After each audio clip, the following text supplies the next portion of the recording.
Hey Taurus, welcome to You versus Them Tarot. This is in the format of Person A, Person B. Figure out where you are in the storyline. Person A has make a plan and be true to yourself, okay? It's time to live out your truth. Do what you love when Person B's in. Both parties need to be real about how they actually feel. That's what's happening. Love yourself and then act on it. Be real about how you feel, then act on it. Live life to the fullest. Do you, baby? All right, that's it. Pretty much both of you guys need to put on your adult pants and do you, okay? Do what makes you happy. That's all that matters here. All right, how does Person A feel about Person B? You have the Knight of Wands coming out in reverse, which is not much progress. Yeah, with that Two of Pentacles, I'm getting this stop and go energy, all right? With the Eight of Cups. Yeah, I'm not getting much progress on their end. So Person A is feeling like this situation is not really moving. It's like a stop and go when it looks like it's moving forward. It's like you take one step forward, two steps back, okay? And it's just this on offense energy. They might actually feel, Person A might feel on offense about Person B, and then both parties might be doing this. It feels like this could be the energy of two parties who have emotions for each other, but neither one wants to say anything or neither one wants to make a move, all right? But they both feel it. How does Person B feel about Person A? Ace of Swords in reverse, okay. They're denying it. With the Empress card, they are stifling it. King of Pentacles coming out in reverse. They are stifling these emotions. With the Moon card, they're hiding it here. So Person B is definitely having a hard time admitting their feelings. So Person A might be a bit more conscious of what's happening, while Person B is like, nope, nope, nope. They are causing a lot of resistance in this connection rather than just going with the flow. This energy, this go with the flow energy is kind of tough for Person B for some reason. I'm getting this hard-headed energy a little bit.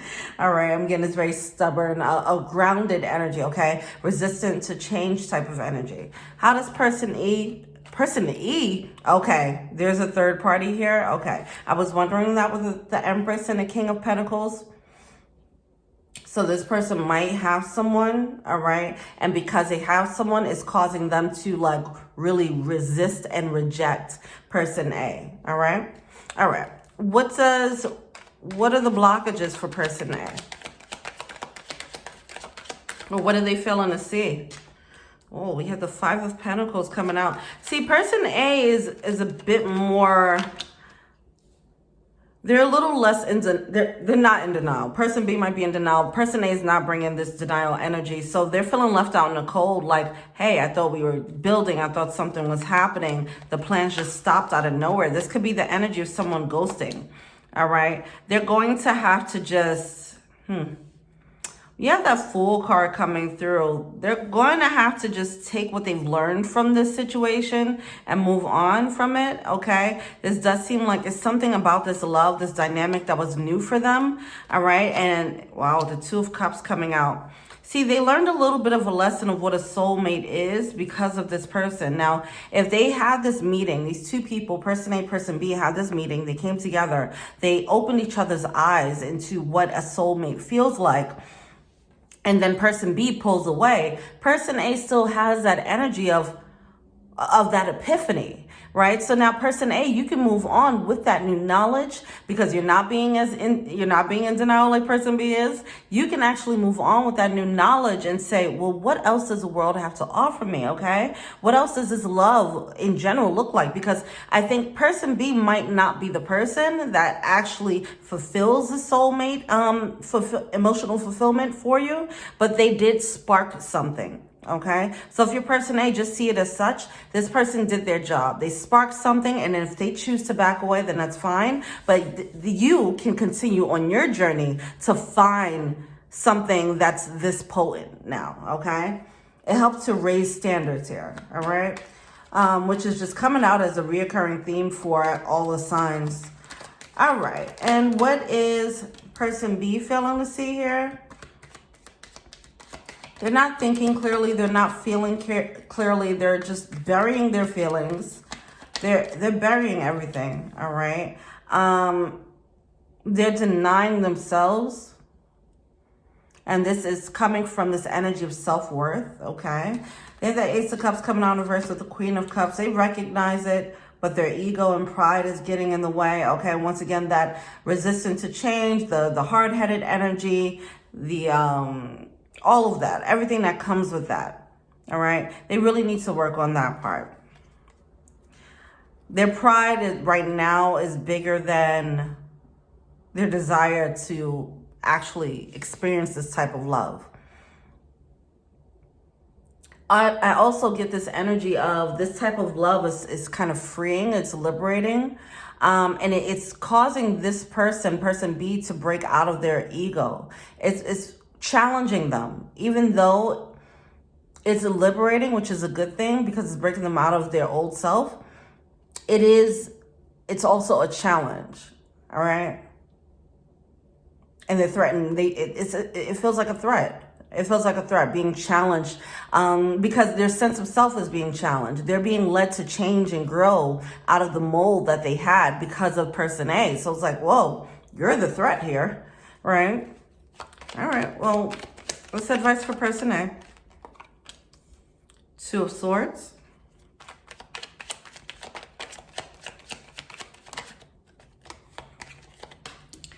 Page of Swords.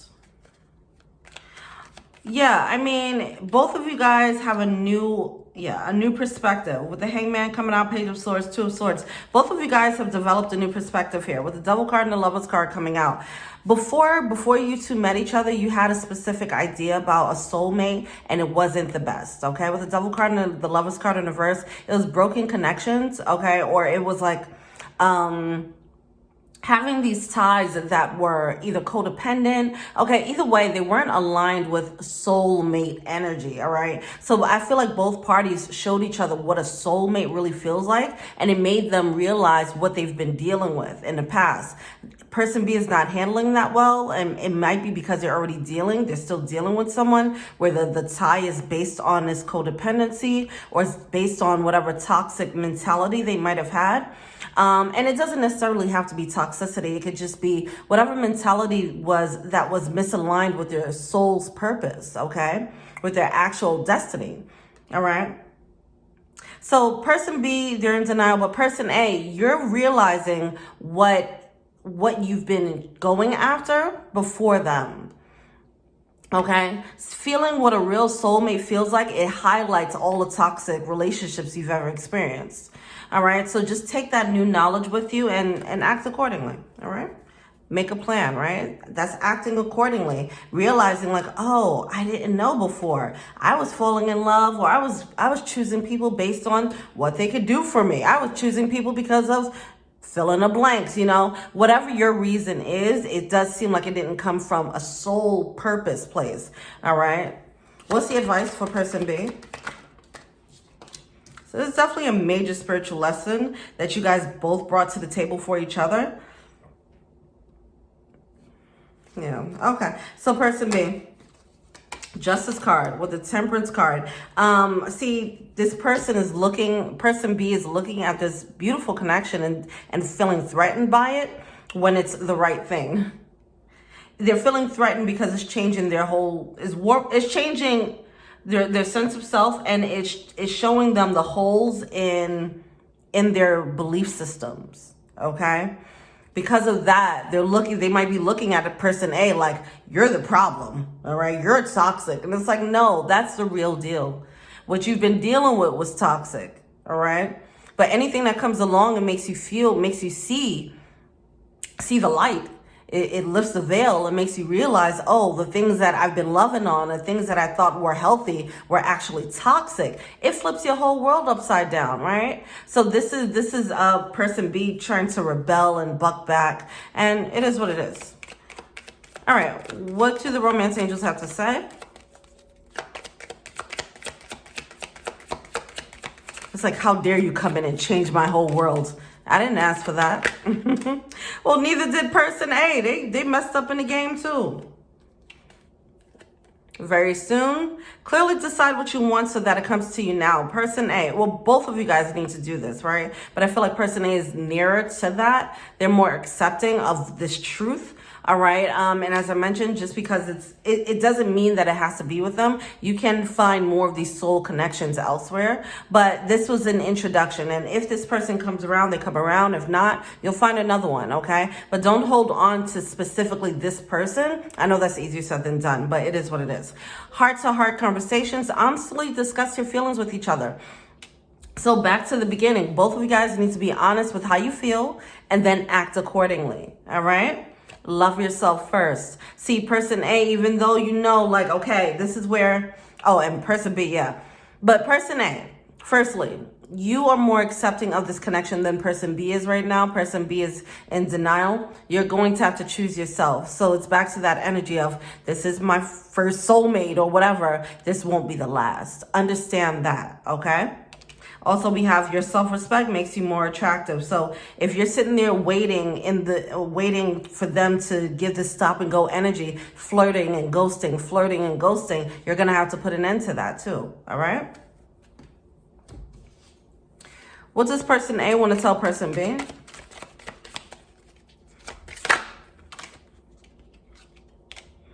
Yeah, you came closer than anyone. We both know I'm not the one for you. See, it's making person A feel like maybe this isn't right, okay? Person B is saying, I'm starting to understand the connection. They're a bit slower to understanding what's happening here. I knew exactly what I was doing. Yeah, see? So person A, if you're dealing with this person and they're giving the stop and go energy, we need to let each other go. Given the stop and go energy, your person A, you are going to have to set some boundaries here so they can stop doing this, because they know how they're moving. It's because they're confused. So they still enjoy the flirting or whatever the case is. They also know that they have no intentions of doing anything about it right now outside of the fun part. Okay. So just be mindful of that. It has to get balanced out.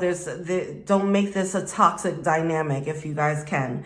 Person A, because you see what's happening and it seems like you're getting the lonely part of this, okay? You're on the shitty end of this dynamic right now. You're going to have to set the boundaries. It's your responsibility to do so. And as things typically go, when you set the boundaries, person A, person B is going to probably have this aha moment. But as long as you're still allowing for this person to run in and out and pull at your heartstrings, they won't have that aha moment. All right. All right. Well, thank you so much. Let me know what you think. Feel free to like, subscribe, share, comment. And until next week, peace.